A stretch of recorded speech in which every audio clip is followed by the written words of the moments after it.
เหลือหาถุงสุดท้ายไปน้องเลยลูกค้าผู้ที่หาโคนเลยเนาะโศกไส้เราจะมาตัดโปรฟีนั่นตาโปง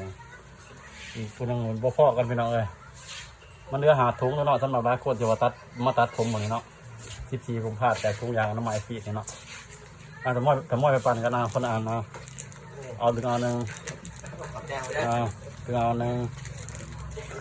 เอาปัดเอาไปใส่แล้วเอาใส่ผมใส่เห็นหนาที่ตายแล้วผู้สาวหมดได้เอาที่อันหนึ่งเดี๋ยวลูกค้าเนี่ยคนลูกค้าได้เนาะเอาไปใส่งานได้หรอไปใส่งานแต่คอมเมนต์นะบอกได้กันบอก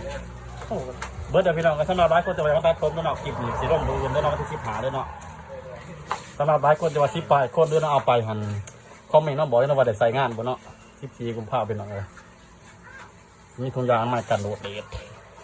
ไปรอแล้วไปฝากสำหรับ10 ปลายคนเนาะเหมือนนี้เนาะทุนยางมาแจก10 ปลายอันเนาะคอมเมนต์เนาะบอกเลยสำหรับลูกค้าจะมาตัดแล้วเนาะยังอีก2 คนไว้ดูนี่พอดีเนาะบ่เคาะกันเนาะเอิร์ดพอดีเนาะอ้าวนี่อีกคนนึงเนาะ